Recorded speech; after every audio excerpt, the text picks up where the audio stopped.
né? Melhor até desligar isso, senão eu vou estourar o bichinho para onde.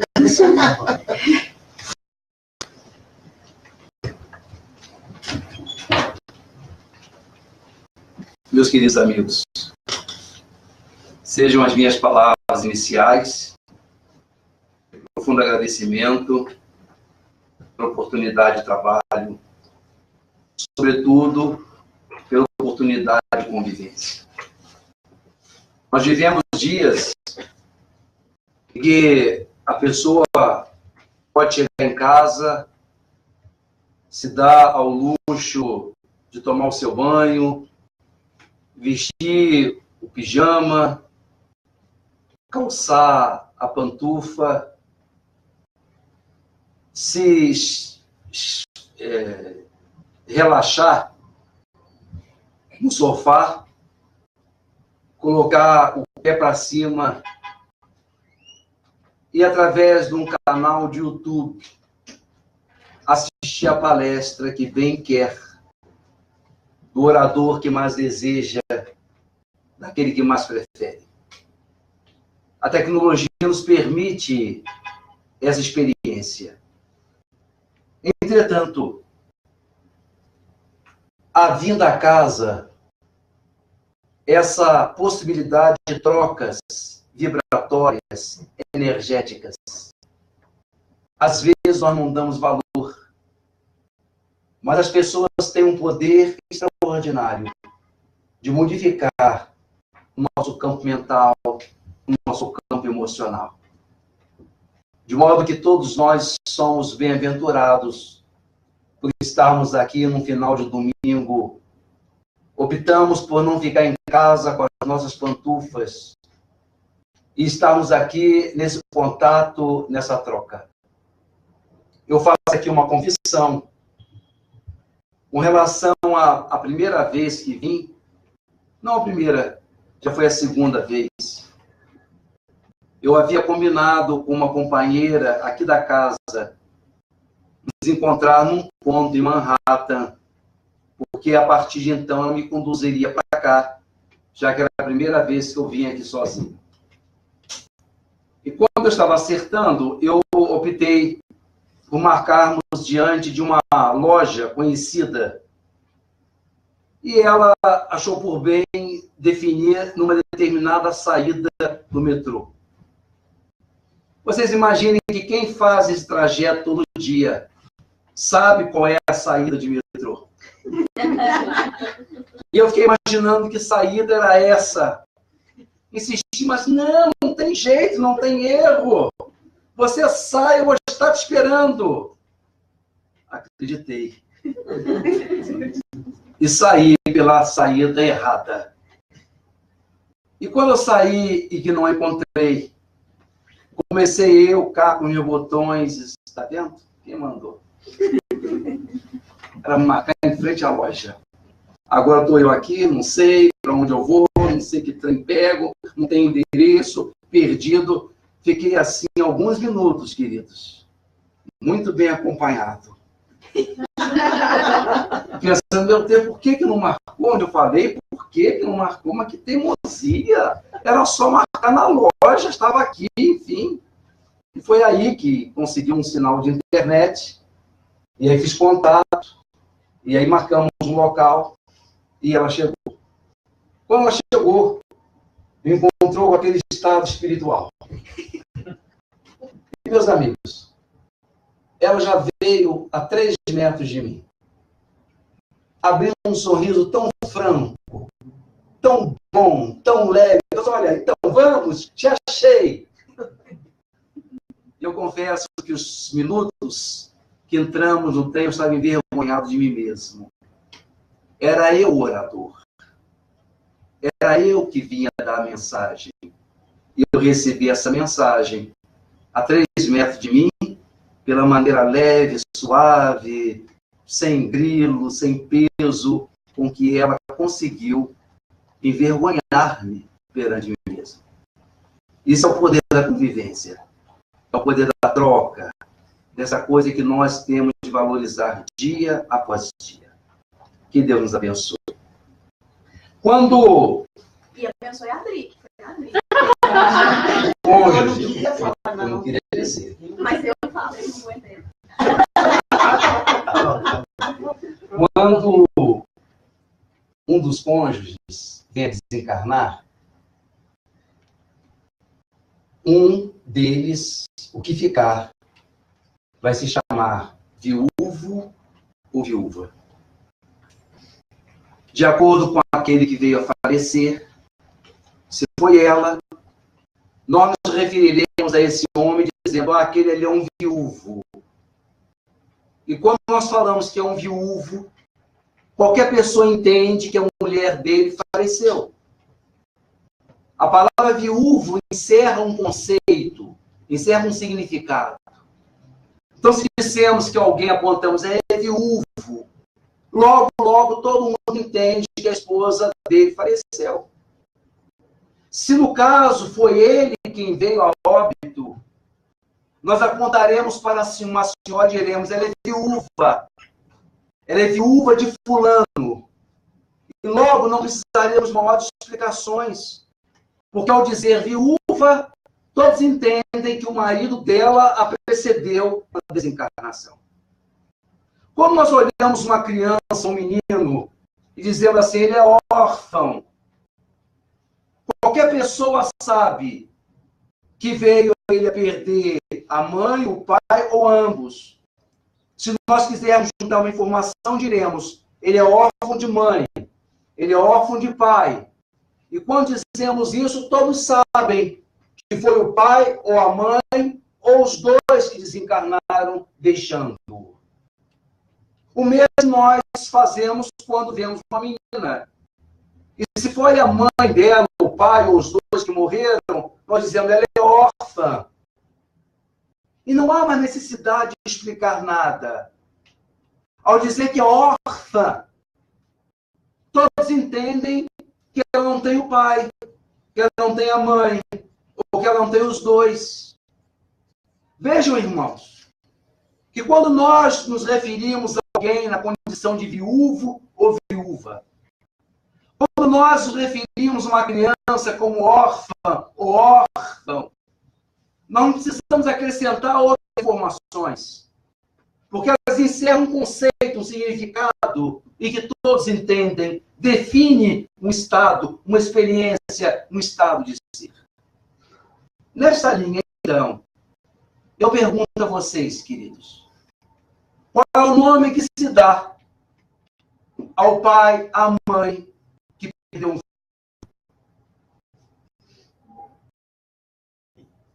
Qual é a palavra que define em termos, como fazemos com viúva e viúva? A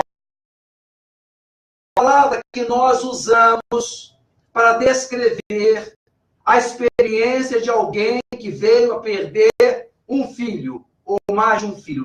Que palavra é essa? Não sabem. Não é que vocês não sabem. É que a palavra não existe. Eu ousarei aqui, em plena América, dizer a vocês que essa palavra não existe nem em português nem em inglês. Eu quero crer que a inexistência da palavra seja porque é uma experiência tão atroz, ela é tão medonha, ela é tão inimaginável, que eu acho que a língua se nega a criar uma palavra para descrever uma situação dessa natureza. Porque ela inverte a ordem das coisas. A perda de um filho é algo que a língua se obsta, se nega a descrever, a criar uma palavra para descrever uma situação dessa anômala, medonha, incrível, inimaginável. Não obstante, nós estamos cansados de ver pais indo em enterro de filho. Uma inversão total de ordem.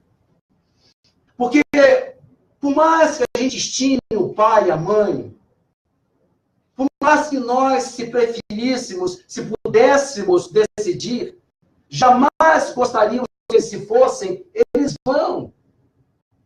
E, de novo, por mais que os amemos, existe uma certa previsibilidade. Pela ordem das coisas, eles irão antes. Então, por mais que eu me entristeça, por mais que eu chore, existe um fluxo em que eu devo cuidar deles quando velhos. Levarei, puxarei a alça do caixão. Eles contarão comigo na velhice, porque eu sou uma geração depois, eu sou mais novo. Mas quando isso se inverte, queridos, mãe ou pai que vai levantando, que vai segurando, sustentando uma alça do caixão, isso é um estupor, isso é um horror, isso é uma coisa incrível. De modo que, ao contrário disso, mesmo sendo uma experiência sórdida, medonha, repito, quantas vezes isso acontece? Talvez aqui nessa sala não tenha nenhum de vocês que não conheça uma mulher ou um homem que já tenha passado por experiência. Ainda seja uma pessoa distante, mas todos nós conhecemos alguém que já passou, ou ouvimos falar de alguém que já passou por essa experiência. E nós, espíritas, às vezes temos dificuldade de nos referir a isso como sendo perda.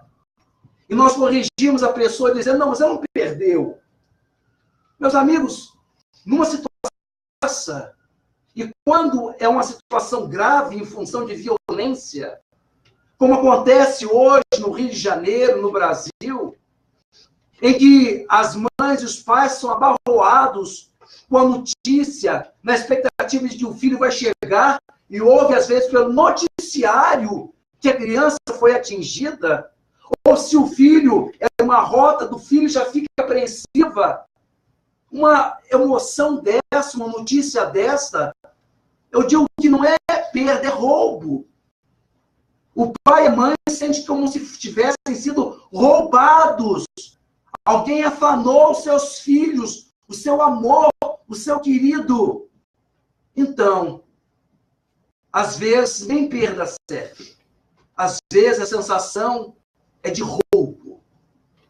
E talvez tenha sido isso que aquelas senhoras, mães e esposas, daqueles meninos que se despediram delas naquele sábado, na cidade de Chapecó. Aqueles meninos estavam embriagados de felicidade. Eles estavam indo participar de um campeonato internacional de futebol. Estavam indo eles disputar a Copa Sul-Americana e uma seleção desconhecida do oeste de Santa Catarina, que ninguém conhecia, logo passaria a ser conhecida, porque ganharia o prêmio, talvez, competindo na Colômbia. E aqueles garotos saíram de suas casas, foram beijar suas mães, e certamente devem ter ouvido delas, vai com Deus, meu querido. Vai com Deus, filho amado. Que Deus te leve e Deus te traga. Foi naquela madrugada de 29 de novembro de 2016, às 2 da madrugada, quando chega a notícia dos 71 mortos num acidente aéreo, o voo 2933 da Lamia, que fazia São Paulo a Medellín, na Colômbia, essas mães devem ter olhado para o alto e gritado, Senhor, eu não gritei o suficiente? Será que eu não fui claro o suficiente? Eu pedi para que o Senhor os trouxesse meu filho. Vez por outras, meus queridos, essas coisas acontecem e acontecerão. Vez por outra, nós veremos pessoas amadas que esperaríamos estar conosco na hora do jantar. Chega a hora do treino, da hora que costumeiramente chega em casa e a pessoa não chega. Como um dia desse eu vi um atropelamento na estação de metrô do Maracanã. Eu estava passando de carro, quando vi uma senhora sendo abarroada por um carro e ela rolar no asfalto. Eu vi essa cena. Tem 3 meses isso. Eu pensei comigo, o que vai ser o resto do dia dessa família? Logo, logo vão acionar os parentes, logo, logo vão saber, e aquela criatura que deveria chegar em casa naquele dia não vai chegar. Essas notícias vão acontecer. Esses episódios trágicos, horrorosos, vão acontecer contrariamente à nossa vontade. Naquele dezembro de 1961, a dona Eloíde foi convidada pela dona Vilma para irem ao espetáculo do Gran Circo norte-americano, que fazia uma jornada por Niterói, uma estadia por Niterói. E essas 2 senhoras, a dona Vilma, convidou a dona Eloíde para, naquele sábado, assistir o espetáculo do Gran Circo de Niterói. Mas a dona Eloíde não foi. Declinou do convite.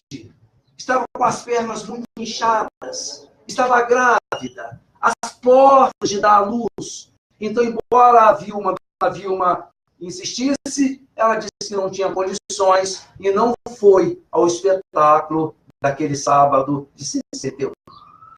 E eu digo a vocês, que se a dona Eloíde tivesse ido, talvez hoje não seria eu que estivesse falando com vocês. A dona Eloíde é minha mãe. Eu estava na barriga da minha mãe, quando aquele sábado fatídico, um garoto, Dequinha, porque brigou com o patrão, e porque estava revoltado com o patrão, achou por bem colocar fogo na lona do circo. E as estatísticas de morte hoje variam entre 800 a 2.000 pessoas. Essas coisas acontecem. Como naquele 27 de janeiro de 2013, aqueles 242 moços curtindo a noitada na Boate Kiss, em Santa Maria, no centro do Rio Grande do Sul. E através de um artifício usado pela banda, a boate incendeia e 242 moços morrem, não voltam para casa. E mais de 600 ficam mutilados, feridos. A vida, irmãos, mesmo contrariando os nossos desejos, as nossas vontades, ela vai criar essas situações. Mesmo a despeito das nossas preferências, a vida vai, de vez em quando, criar essas cenas, como a querer mostrar-nos o quão precária é a vida humana. Quando nós estamos saudáveis como estamos, quando não existe nenhuma doença crônica, nenhuma dor, nenhuma sensação estranha, nenhum diagnóstico complicado, quando a vida vai muito bem, como está agora para todos nós, nós temos a grande ilusão de que nós vamos ficar para semente. Nós temos a ideia de que vamos ver todo mundo morrer, nós vamos ser o último. Aí depois todo mundo, agora eu vou morrer. Não, queridos. A grande ilusão, talvez uma das grandes ilusões que nós temos, é de que nós vamos ver as pessoas morrer.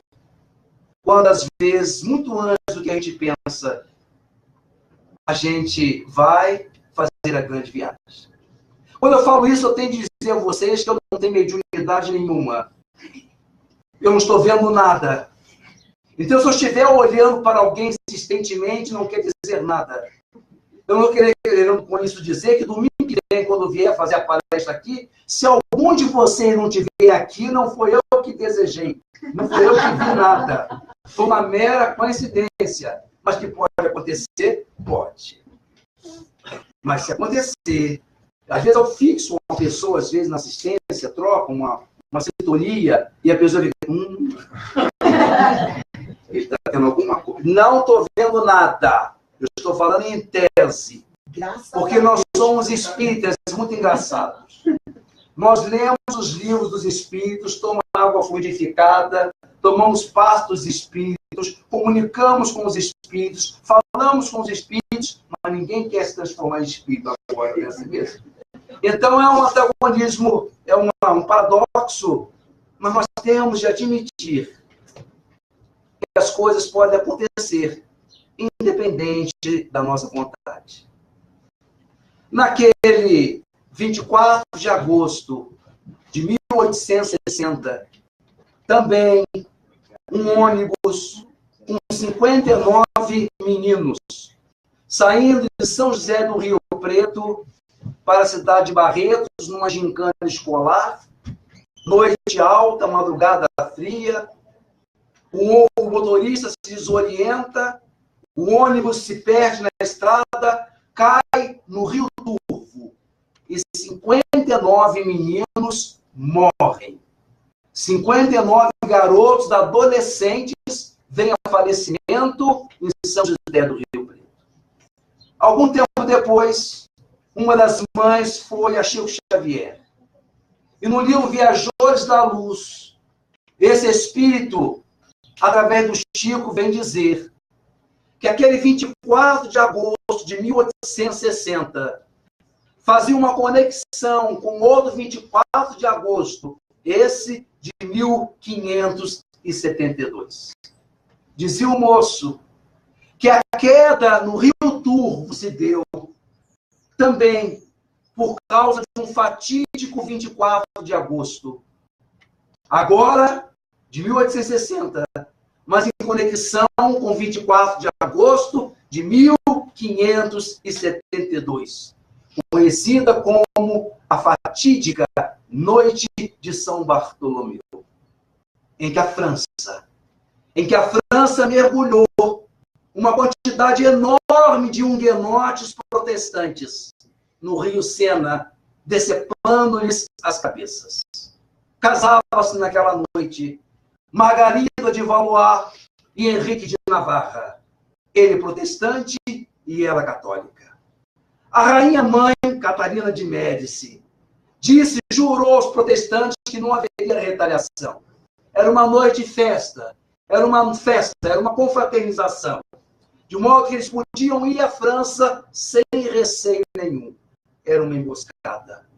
Boa parte das centenas de protestantes que foram à França nessa noite tiveram suas cabeças degoladas, decepadas do corpo. Alguns dizem que o Rio Sena, as suas águas ficaram tão vivas de sangue que, ao invés de um rio, parecia uma artéria, parecia um vaso sanguíneo de tão vermelhas que ficaram as suas águas. Ora, então o Espírito dizia que o 24 de agosto de 1860 fazia uma conexão com o 24 de agosto de 1572, mostrando com isso que esses episódios que acontecem quase sempre existe uma conexão daquela que é a vítima hoje com aquilo que ela fez no passado. O que a doutrina espírita coloca para nós é que existe uma lei soberana que identifica o equívoco realizado por nós e organiza uma estratégia de resgate. Estratégia e resgate esse que vai acontecer, às vezes, muito depois, quando nós não temos consciência do que fizemos, quando estamos já num outro contexto, noutra situação, e o passado volta ao nosso presente, como ondas do nosso ontem, que beijam as praias do nosso hoje, exigindo resgate, apuração daquilo que nós fizemos no passado. De modo que essas tragédias que acontecem, ao invés dessas criaturas nós vemos-las como vítimas, à luz da doutrina, em verdade as pessoas estão se encontrando com o seu passado. Eu fico pensando que quando nós falamos assim, parece que a coisa piora. Eu fico pensando aqui em qualquer um de nós que teria a capacidade, a ousadia de chegar para uma daquelas mães, daquelas crianças, daqueles moços que morreram num acidente da Chapecoense e dizer, sabe, senhora, ele não é vítima, não. Ele aprontou no passado, a senhora que não sabe. Esse seria o nosso falar. Parece que piora. Porque é preferível a posição do acaso. É preferível a coisa acontecer. Porque você está dizendo que o meu filho, além de ter morrido como morreu, ele é o culpado? É uma cinte. Isso é um destempero. Então parece que as coisas são piores, irmãos. Assim como às vezes recebemos na casa espírita pessoas que trazem um infortúnio, pais que casaram, que se reuniram, que se juntaram, idealizam um filho e chega uma criança estranha, chega um deficiente, uma criança que não esperamos, uma criança que nós não desejávamos. Quando surge um infortúnio grande na vida de alguém, de maneira geral, nós espíritas, dizendo assim, ó, quem mandou? Hein? O que não terá feito aquela pessoa no passado não é assim que a gente faz? Olha, porque ela não aprontou para estar sofrendo dessa maneira, porque ela tem muito débito. Esquecemos um detalhe da lei divina importantíssimo, meus irmãos. É que o pai, ele não dá pedra ao filho que pede pão, e nem ovo, e nem escorpião ao filho que pede ser ovo. Deus, sim. A lei maior registra os equívocos da pessoa. A lei maior registra o erro, a falta da criatura. E marca, desenvolve uma estratégia para o ressarcimento. Mas ela está garantida. A lei garante que só manda a fatura quando a pessoa já tem condições de pagar. A lei não manda o resgate para criaturas que não estão preparadas para fazer o pagamento. De modo, irmãos, que quando surgem na nossa vida pessoas que trazem essas problemáticas, é porque nós devemos saber que a vida já se assenhoreou e sabe que elas têm condições de pagar.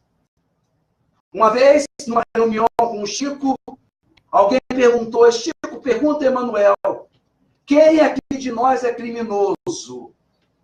E o sábio, o guia responde, o criminoso é qualquer um de nós que for descoberto. Todos nós somos criminosos, queridos. Todos nós temos falhas a resgatar. Todos nós temos algumas questões com a lei divina. E se nós não estamos pagando hoje, se não chegou na nossa casa o filho problemático, não é matemático, mas pode ser que não chegou, não é porque a gente não merece aprovação, é porque não temos força para suportar uma aprovação dessa natureza. Essas criaturas que chegam à casa espírita trazendo um infortúnio na vida, aquelas criaturas que se separaram dos seus amados naquele fatídico 11 de setembro, na cidade de Nova York. Essas criaturas, quando são privadas dos seus amores, das suas paixões, essas pessoas, ao invés de nós as olharmos com olhos de soslaio, como aqueles dizer, olha, como que você deve? Não.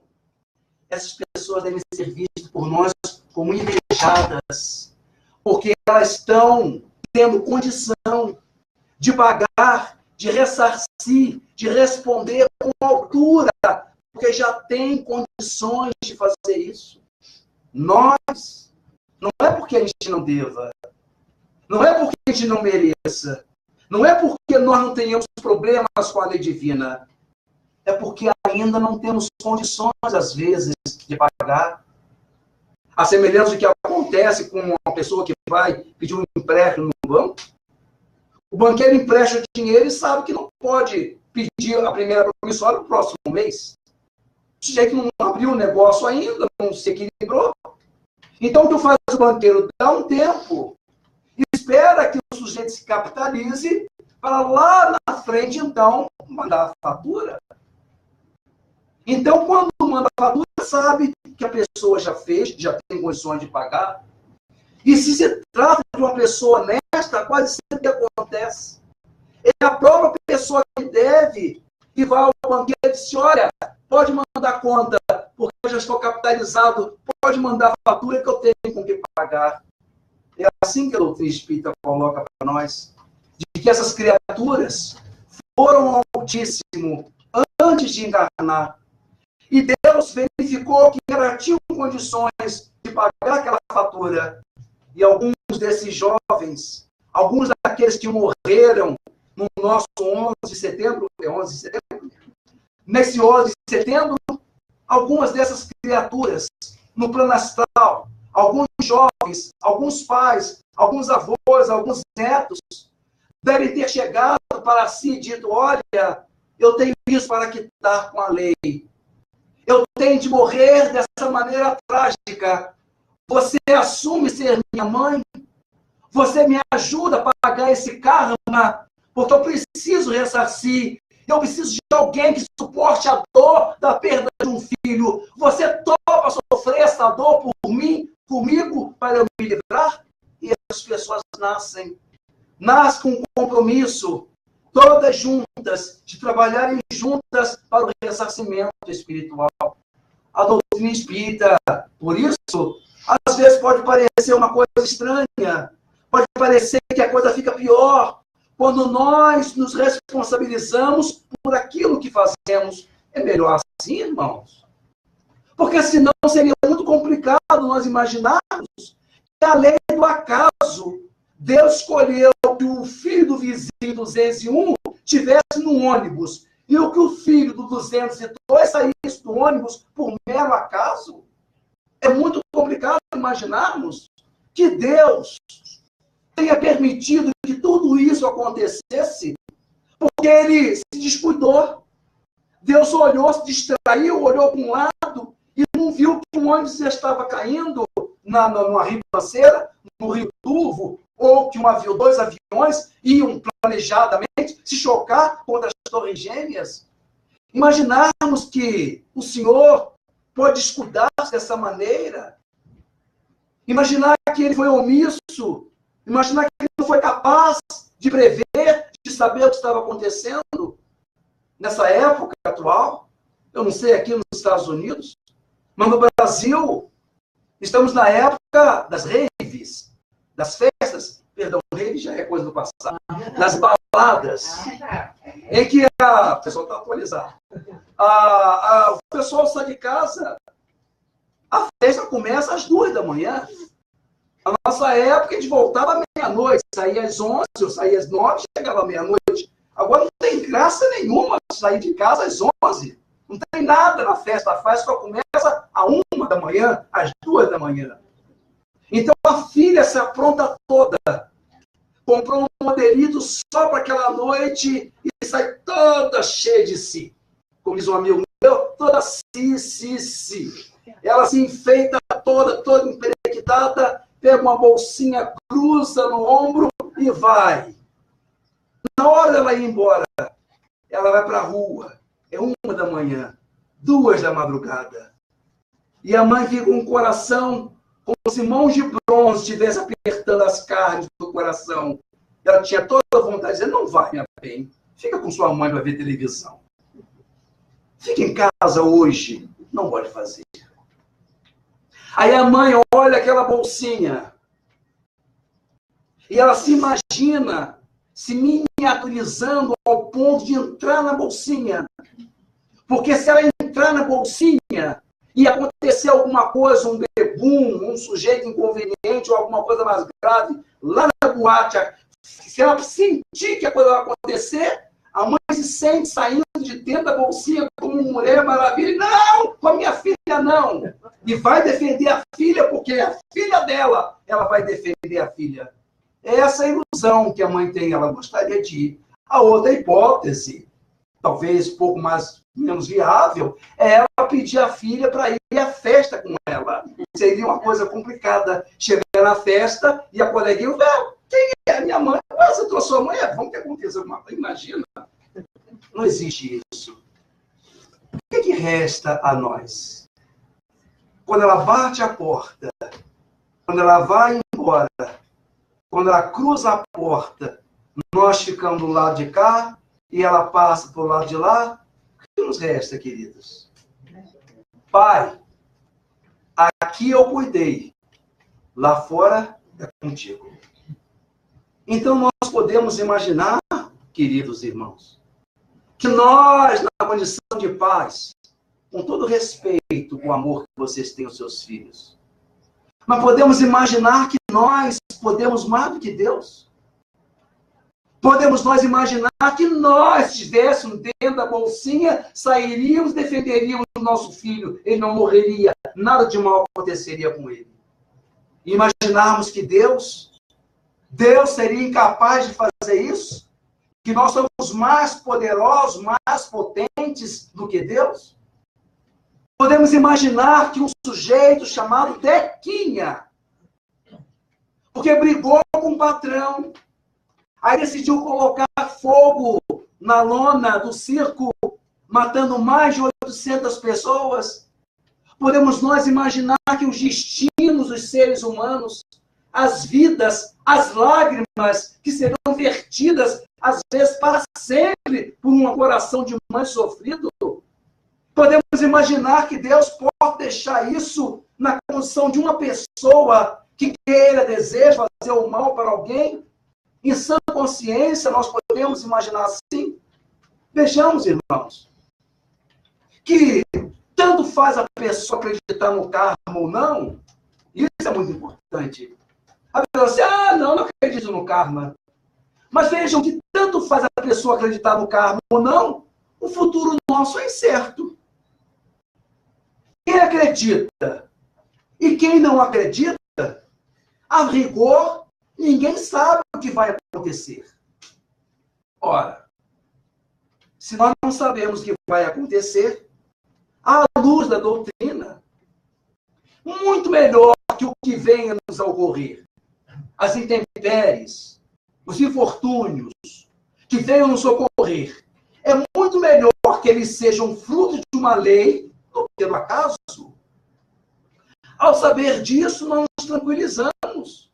Ao invés de nos afligir, nós nos tranquilizamos, porque simplesmente o karma é a efetivação de uma lei tão bem regulamentada que, quando acontece, garante a justiça e não é mero acaso.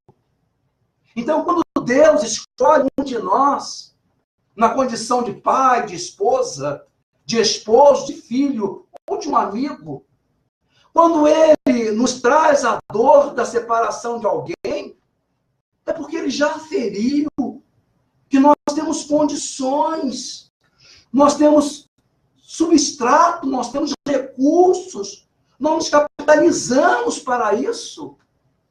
Quantos de nós que temos uma vida boa, talvez uma vida fácil, e achamos, não, é porque eu não tenho nada para pagar. Eu não tenho débito nenhum. Às vezes não é isso.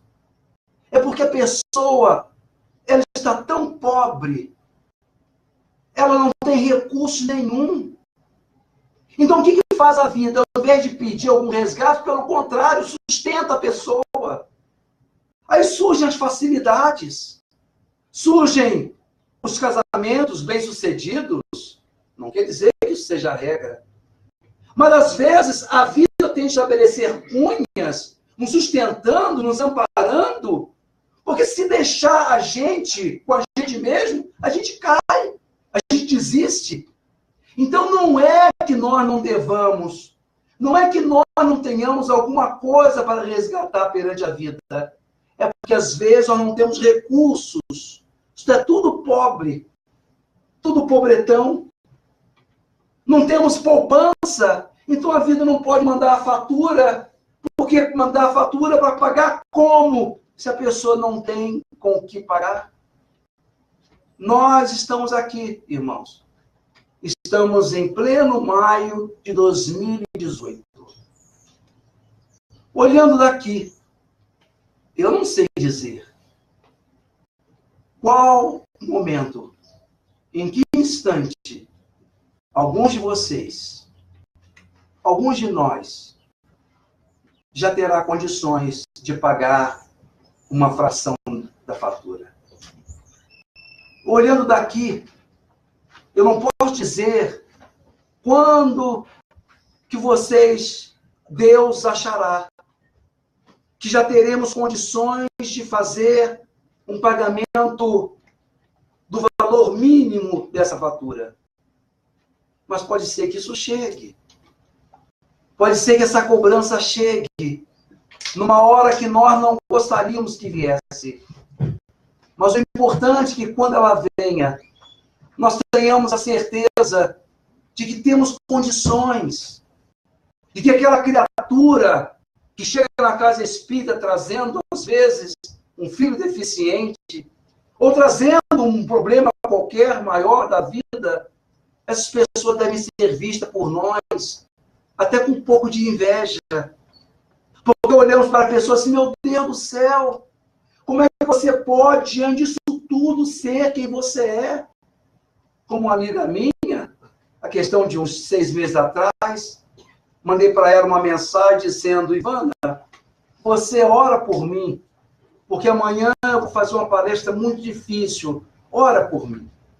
A Ivana é dessas pessoas, sabe, que você conhece e você se apaixona logo, uma pessoa encantadora, uma senhora bonita, sorridente, leve, engraçada. E eu me apaixonei pela Ivana. Então, pelo WhatsApp, eu dizia, Ivana, ore por mim, meu bem. Amanhã eu tenho uma palestra muito difícil. Isso um sábado à noite. Aí de lá vem daí alguns minutos a resposta dela. Pode deixar, Eduardo. Eu vou orar por você, meu filho. Mas não esquece também, Eduardo. Eu vou te pedir uma coisa. Ore por mim. Ore por meu filho. Eu não te falei, mas eu tenho um filho de 45 anos que é alcoólatra. E hoje ele já saiu daqui perdido. Eu não sei como vai ser o meu resto de noite. Quando eu li a mensagem, eu fiquei pensando, como é que a Ivana consegue ser aquilo, gente? Como é que essa pessoa consegue ser essa pessoa bonita desse jeito, tendo a aprovação de um filho que não resiste ao álcool, ao infortúnio da bebedeira? Então essas pessoas devem ser vistas por nós, irmãos, até com um pouco de inveja, porque elas estão dando um testemunho de grandeza, de maioridade. São almas ricas que estão podendo responder à altura aquilo que a vida está lhes pedindo, aquilo que o destino pediu para elas. É assim que a doutrina espírita coloca para nós, dizendo que nós somos protegidos por essa lei que sonda o coração de cada um de nós. Verificamos se já temos resistência, se já temos condições de fazer o resgate. A Célia Regina, a Célia Diniz, esteve aqui semana passada com vocês. Ela sofreu a desencarnação de 2 filhos, o Rangelzinho, de quase 3 anos de idade, e a Mariana, dos seus 27. Quando o menino cai da bicicleta, de uma bicicleta imprópria, porque a bicicleta dele era bicicleta de criança, mas como a bicicleta estava com o pneu furado, a babá colocou o menino na bicicleta dela, uma imprudência, e o levou para tomar o sorvete. O menino não cai da bicicleta. Ele havia descido para tomar um sorvete com a menina, e quando ele vai subir na bicicleta, ele passa e cai do outro lado. Uma queda de 40 centímetros, de 50 centímetros, assula o aneurisma cerebral, que já estava em potencial no garoto. Estava em potencial no menino, não com a sua encarnação, mas desde do planejamento espiritual, quando ele tinha pedido a vida maior, nascer com uma fragilidade cerebral, de modo a que ele voltasse ao mundo maior, a vida espiritual, muito cedo. De modo que quando ele cai, não há nenhuma manifestação, nada demais já tinha acontecido, a não ser o caso dele andar em casa, e todas as vezes em que ele olhava para a Célia, segurando uma chupeta na fralda, rodando com aquilo pela casa inteira, quando via a mãe dizer, mamãe, cabeça dói. Mamãe, cabeça dói. ela leva o filho ao pediatra, ele examina o Rangel de todo jeito, olha e diz, Célia, esse garoto não tem nada, Célia. Esse menino tá bom, você tá encucada à toa. Ela volta para casa. Mas sabe aquelas coisas assim, que a mãe percebe que tem algo de estranho? Tem alguma coisa ali com o filho que ela não consegue identificar, mas é alguma coisa estranha. E o menino volta a dizer, mamãe, cabeça dói. Mamãe, cabeça dói. Ela leva um neurologista. O neurologista, nesse sábado, faz todos os exames neurológicos.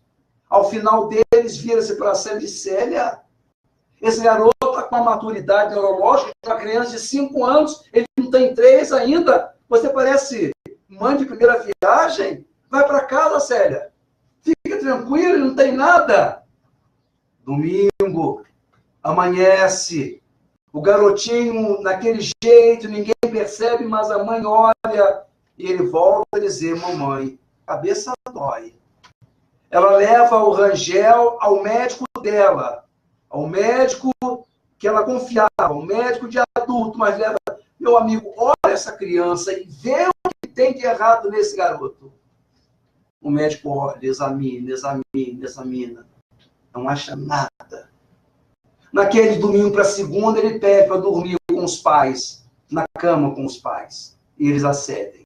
Ele dorme no meio dos dois. Na segunda-feira, a Célia levanta um pouco mais cedo e o pai, o Agnaldo, permanece na cama com o menino.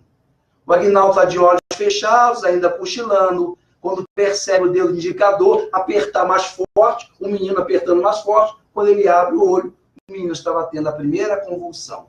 E daí a 3 horas fazia passagem, morria numa UTI em Belo Horizonte. Quando o médico sai do centro, da UTI, do CTI infantil, quando ele sai de lá com a cabeça arriada, baixada, naquela sensação de derrota, demonstrando com o rosto que ela havia perdido a batalha, a Célia, de onde estava, olhou e viu a expressão do médico e gritou, como qualquer mãe do planeta gritaria, meu filho, não vai. Não vai, Rangel. Volta para a mamãe, querido. Volta, Rangel. Volta, meu filho. Mas ele não voltou. Foi-se. Ela não falou isso para ninguém. Mas como mãe espírita, ficou martelando essa culpa. Porque sabendo que do lado de lá eles recobram a consciência, imaginou consigo que quando ele acordasse do lado de lá, se sentiria incomodado pelos gritos de desespero dela. E ela cobrava de si ter ficado quieta, ter aceitado a morte do filho quieta, para não infligir esse sofrimento ao garoto no plano espiritual. Essas criaturas, queridos, chamadas mães, que sofrem até por isso. Até pela imaginando que venha a sofrer o filho. Amarga aquela culpa, aquela sensação de que podia não ter gritado daquele jeito, desesperada, como se fosse uma mãe qualquer. Passam alguns meses, quando ela vai ao Chico Xavier. Entra na fila com a mãe, vai ser atendido pelo filho. Essa cena acontece, inclusive, no filme. Quando ela vai ser atendida pelo Chico, o Chico olha para ela dentro dos olhos e diz, minha filha, você perdoou a menina? Porque se dão conta de que a garota saiu com o menino numa bicicleta imprópria. Não era a bicicleta dele, porque a dele estava com o pneu furado. Você perdoou a menina pelo que ocorrido? E ele então olha dentro do olho do Chico e diz, sim, Chico, eu perdoei. Eu perdoei a menina. Pode estar certo de que eu perdoei. Mas como vocês sabem, essas almas grandes sempre estão nos ensinando. A gente pensa que está certo e elas sempre mostram que nós podemos fazer um pouco mais certo. O Chico vira para ela e disse, mas não é só o caso de você perdoar ela, Célia. É o caso de você agradecer. Porque você e o seu marido jamais se perdoariam se a criança tivesse caído do braço de um de vocês dois. Então agradeça. Ele devia morrer dessa maneira.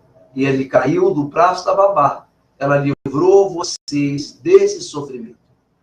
A Célia se emocionou profundamente, porque achou que já estivesse fazendo muito perdoando a menina, mas não era o caso de perdoar, era o caso de agradecer a moça tê-la livrado desse sofrimento.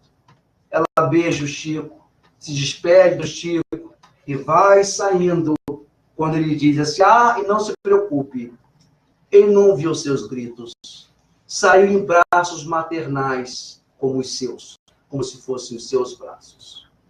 Meus queridos, nenhuma doutrina faz isso por nós.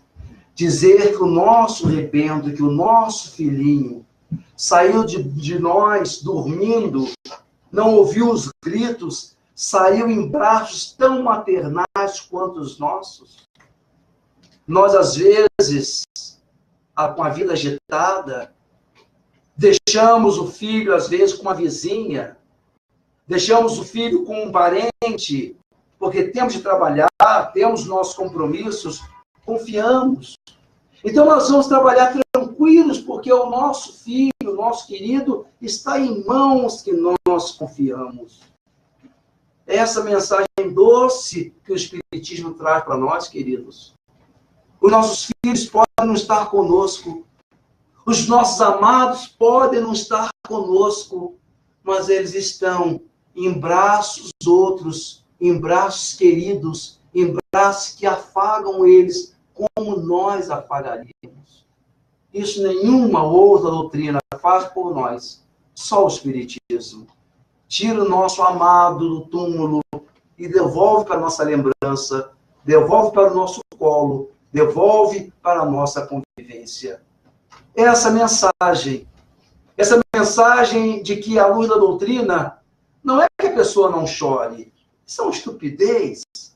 Dizermos que o espírita não chora. Como? O espírita precisava ser feito de isopor para não chorar. Nós choramos sim. Choramos com todos os sentimentos humanos. Sentimos falta, sentimos saudade. O que nós temos é uma dor de uma separação que nós sabemos que é provisória. E como é uma separação provisória, existe a expectativa de um reencontro, e isso faz imensa diferença. Qualquer separação é extremamente dolorosa, mas a separação para sempre, eterna, é essa que a gente não aguenta. Eu me lembro de uma senhora que foi levar o filho dela, muito amigo meu, ele ia fazer o doutoramento na Alemanha, permanecer nesse país estrangeiro durante 5 anos. Durante o dia, eu, na condição de amigo, e mais os 2, fomos à casa deles, preparar, ajudar na bagagem. Ele ia fazer o doutorado num país do primeiro mundo, e passamos o dia lá com eles, com a família. A mãe fez o prato que ele mais gostava. Toda vez que passava por ele, brincava com ele, olha, não é porque você vai estudar na Alemanha que você vai ficar metido, não, hein? Brincou o dia inteiro com o filho, sorridente, solta, feliz, desejando a ele tudo de bom, fazendo a comida que ele mais gostava, e fomos todos para o aeroporto. Chegamos no aeroporto, aquela conversa até a hora do embarque ali, e ela sorridente, falando com ele, olha lá, hein? Não vai esquecer de sua mãe, hein? Olha lá, seu cachorro, ainda brincando com o filho. Quando dá a hora de embarque, ele então se despede de nós todos, se despede dela, e eu vi essa cena. Quando ele sai, que ele vai entrando, em que ele dá o último telogo e desaparece, aquela mulher tomba na parede do aeroporto internacional e se escorrega pela parede e chora. Chora com toda a dor de uma mãe que está vendo o filho partir por 5 anos. Mas é uma dor compreensível. É uma dor que a gente aguenta. Porque ao final de 5 anos ele vai voltar um doutor. E nós pagamos a conta desse sofrimento. É isso que a doutrina espírita diz para nós, queridos. Por maior que seja a dor, por mais acicatante que seja o sofrimento, nós sabemos que a despedida é momentânea, que aqueles que foram, para onde foram, nós iremos também, e haveremos de nos reencontrar num mundo em que não há Deus, não há despedida, não há morte, não há dor de separação. É essa mensagem que o Espiritismo traz para nós. É essa grande revolução de ideias que o Espiritismo faz na nossa concepção, no nosso coração. São essas as palavras, queridos, que nós gostaríamos de trazer aos irmãos, afirmando categoricamente de que não há Deus para sempre. O espírita, quando se despede de alguém que está indo, o máximo que nós podemos dizer é até breve. Até breve. Porque nós também, mais cedo ou mais tarde, estaremos fazendo a grande viagem. E o mais curioso ainda é que todo o lado triste fica para o lado de cá. Todo o lado triste fica para a gente que viu a pessoa ir embora. Há alguns anos atrás, antes da minha tia-mãe desencarnar, e eu digo a vocês que foi a experiência mais dolorosa que eu sofri até hoje. E até hoje, aí num dia desse, eu sem querer, olhei para dentro de um armário, onde tem uma caixa que eu dei a ela, uma caixa com fotos dela. Eu fui colocar umas tintas no lugar, eu olhei no fundo do armário, estava aquela foto dela em cima de um trator. Não aguentei. Mais de 8 anos depois, eu chorei a morte da minha tia-mãe. Então, a lágrima acontece, mas quando ela estava antes de desencarnar, eu num sinal de trânsito com ela, saindo do centro espírita, indo para casa, eu disse, então, como é que está a senhora? Eu disse, eu estou bem. Mas esse negócio de espiritismo, realmente eu consegui entender. Eu fico pensando comigo, o que é que eu estou fazendo aqui ainda? Minha irmã, que era sua mãe, se foi. Eu amava. O meu marido, que eu venerava, se foi. As minhas 2 filhinhas morreram ainda muito jovem. A minha mãe, que eu me lembro dela todos os dias, já foi. Está todo mundo do lado de cá. Eu não tenho mais nada aqui. Eu fico perguntando a Deus o que eu estou fazendo aqui. Eu fiquei um pouco sem graça. Legal, obrigado pela parte que me toca. Mas a verdade é essa. Se os nossos amores já foram, se eles já estão do lado de lá, a vida continua, é do lado de lá. A morte é início. A morte passa a ser nascimento. Me lembrando aqui, para finalizar essa nossa conversa, da Cleone Matos, do interior das Minas Gerais, que vai ao Chico, ainda em Pedro Leopoldo, ela com a mãezinha, na hora da despedida, ela beija o Chico, abraça o Chico ao se despedir dela, diz assim, Cleone, você tem orado, meu bem? Cleone, você tem orado? E ela olha para o Chico, tinha muita intimidade com ele, diz, Chico, não pode você falar assim, já está agorando coisa ruim para cima de mim. Eu tenho rezado sim, rezo do meu jeito. Ele percebeu que ela estava um pouco fora de faixa, não adiantava falar mais nada. Passou algum tempo, alguns meses depois, toca o telefone lá em Pedro Leopoldo, é o próprio Chico quem atende. Do outro lado da linha, a Cleone Matos, dizendo, Chico! E começa a chorar, sem poder conseguir falar. É o médium que então diz para ele, eu sei, Cleone, você está querendo me contar sem poder que a nossa mamãe Ida, a sua mãezinha, partiu. É isso que você quer falar? É sim. E como é que você sabe disso? Eu sei disso desde a última vez que vocês estiveram aqui. Na hora que você se despediu de mim, que me beijou, eu vi o seu pai. Ele se aproximou de mim, Cleone, bateu no meu ombro, todo cheio de cistico. Eu estou numa alegria. Eu estou numa efusão. Eu não sei, cabe em mim, eu estou muito alegre, Chico. E o Chico, por telepatia, pergunta, por quê? Por que é que você está nessa alegria toda? E o marido responde, então, é que eu soube que daqui a pouquinho a minha costelinha vai vir para o lado de cá. A minha costelinha, queridos, vai vir para o lado de cá.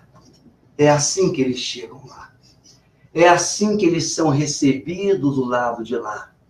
De modo que choremos sim, choremos de saudade, porque saudade, já disse alguém, é o amor que fica.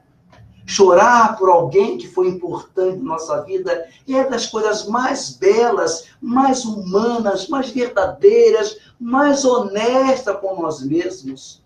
Lamentemos as pessoas por quem não tem por quem chorar. Nós temos pessoas maravilhosas que pontuaram nossas vidas de luz, de amor, de alegria, e por causa disso mesmo nós sentimos infelizes e tristes, porque elas não estão no nosso convívio físico, no nosso convívio perceptível, porque eles continuam vivos, irmãos. Continuam, alguns deles, quiçá, aqui junto de nós. Sabemos que a casa espírita não é só essa estrutura física.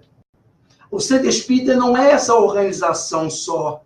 Existe o duplo dele, existe uma contraparte dele invisível.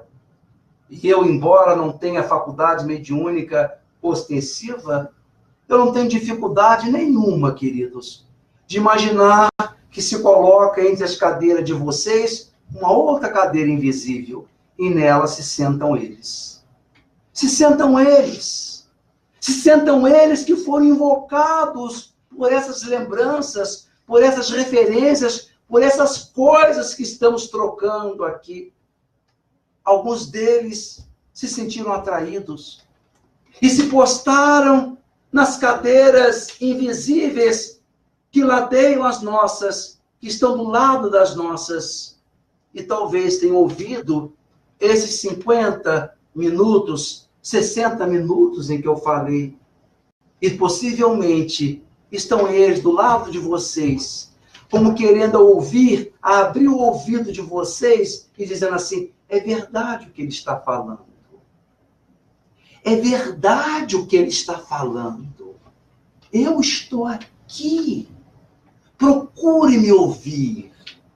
E se nós tivermos sensibilidade, se nós conseguimos ouvi-los, talvez eles estejam dizendo qualquer coisa assim. Eu nunca serei pó, porque sou alma. Sou espírito e em pó não me farei. Morrerá o meu corpo e pouco importa, que vire pó a minha carne morta, se desta carne livre eu volarei. Eu nunca serei pó, porque sou alma. A carne é roupa. Indumentária com que Deus veste qualquer ser etéreo, só para realizar o seu mistério. Quantas estranhas realizações terrenas. Ouça ele. É isso mesmo. Eu quero te dizer que eu nunca serei pó, porque sou alma. A carne é roupa. Indumentária apenas com que Deus veste qualquer ser etéreo, só para realizar o seu mistério. Quantas estranhas realizações terrenas. Eu nunca serei pó, porque sou alma. Se a carne acaba num feral abismo, dessa soturna Deus do destroço chamada morte, vã silhueta de ossos, a alma não a recebe no batismo. Ouça esse moço, ouça esse sujeito. O que ele está falando é verdade. Procure me ouvir, e que eu quero dizer que eu nunca serei pó, porque sou alma, sou poesia, amor, adoro a vida. E brilharei na música e no verso, entre as estrelas claras do universo, quando da carne, um dia, de uma vez, me encontrar despida. Vão em paz, queridos. Orando, olhando mais que tudo para a profundeza que está dentro de vós. Orai, irmãos, com ânimo puro, com intenso impulso e com fé potente. E essa radiação anímica, a que damos o nome de prece, evolará de continente em continente pela terra toda, de onda em onda pelos mares fora, de estrela em estrela pelos espaços incomensuráveis, até atingir a acústica de Deus.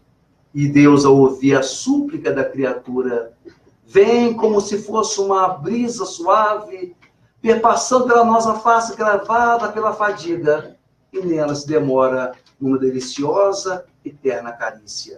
Muita paz.